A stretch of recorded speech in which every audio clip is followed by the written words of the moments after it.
Citadelle, Day More, DLC 1, Black Ops 6. At the end of Terminus, we learned that we were going to Avalon, and the reason being was because of the Sentinel artifact, Gabriel Kraft, Ravenov, the French Syndicate, and Richthofen. You know what happened to Richthofen. Do we have to talk about it?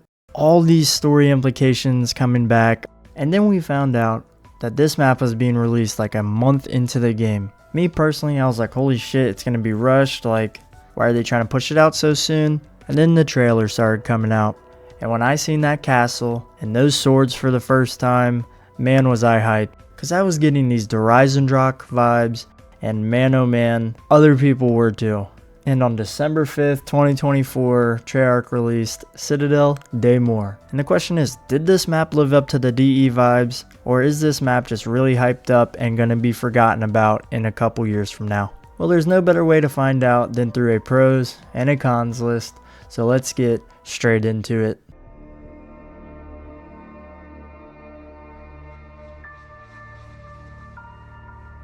So the first pro I have for this map is the new elemental wonder weapons, the swords, the fire, the light, the raven, and the lightning sword. All of them are very easy to get. You just have to wait till round 10, interact with Kraft, and then these zombies, buckethead zombies, will walk around. You gotta kill them and pick up the stamp, go to the statue, and redeem one of those swords. All the quests for the swords are very easy outside of the raven quest. But once you get it, these swords are so fun to use. They have their issues, and I'll get to that in a little bit, but they are so fun to use, and with how easy they are, they're unlimited ammo because it's a melee weapon.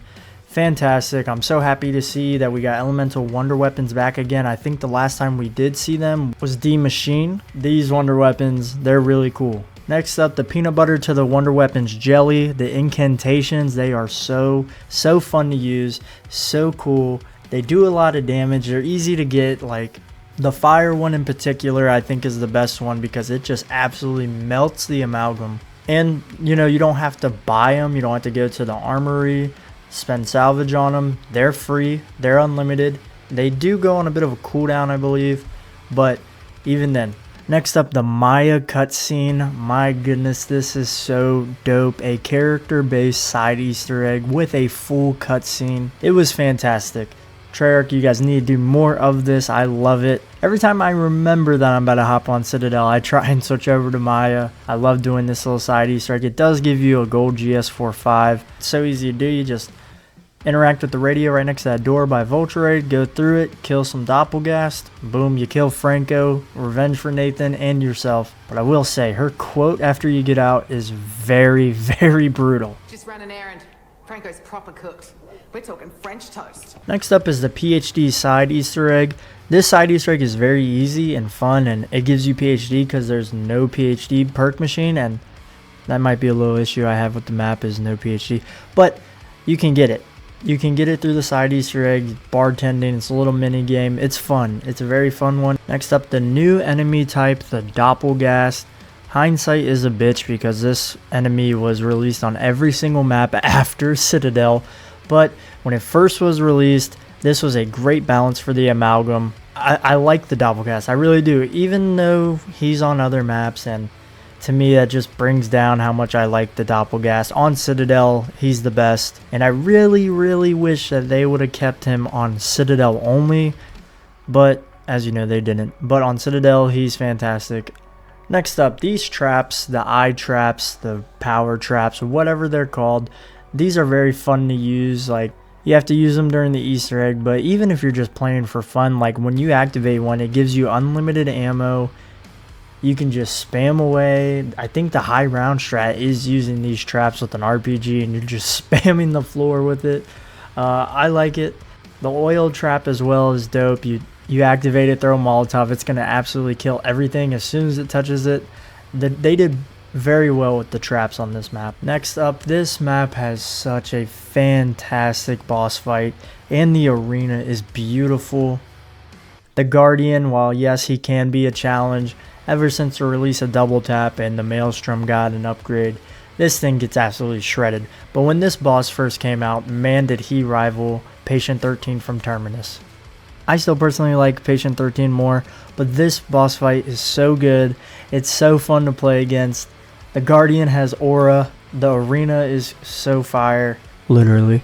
And yeah, I think this is the second best boss fight in the game, even after all the other maps I've released. It's a lengthy quest, but it's very rewarding once you get into the boss fight. It is very fun. I hope with Season 6 of BO6, Treyarch decides to come out with like a boss fight only mode, like how Infinite Warfare Zombies did. Next up, this map makes Melee Macchiato useful. Now some of the augments aren't necessarily the best, but having this perk really amplifies the swords. And since this was a new perk at launch, like, I'm glad that they decided to do something with it, because on every other map outside the Reckoning for the Brain Step, this perk is fucking useless. Next up, the return of Voltrade. My goodness, this perk machine is beautiful. I'm so happy they brought this perk back, because it is a great perk, especially in a game where salvage prices and the point system are very weird and expensive. This perk helps you get set up a lot quicker. And then the augments are cool too. Like I run the one that gives you the gas bubble that charges your field upgrade quicker. I'm so happy they brought it back, because when points and salvage take a while to get, this perk helps speed up that process for you to get into the boss fight quicker, for you to get set up quicker. Great perk. This map is definitely S tier for me, and it would be on my Mount Rushmore if it wasn't for a few things, because having new wonder weapons, a good boss fight, and a character based side Easter egg are not the end all be all.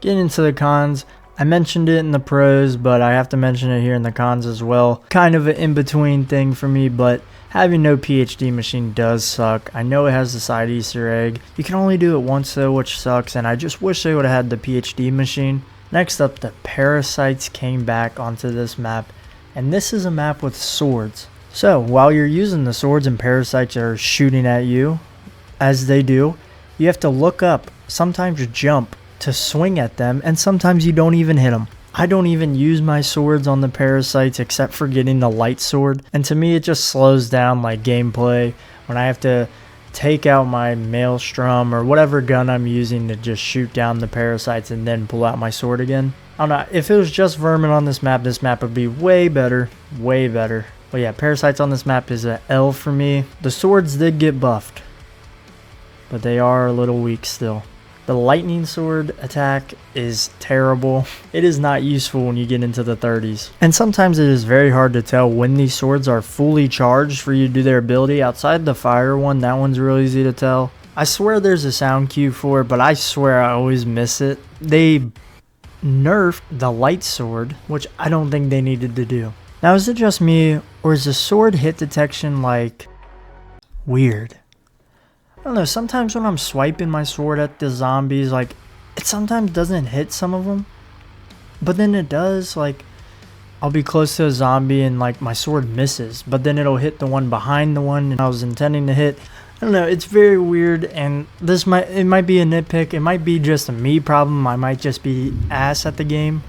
But yeah, let me know if I'm crazy in the comments, but I do feel like the hit detection is a bit weird, and for that, like, I gotta knock off some points. Next up, the lightning sword build, and specifically the lightning strikes.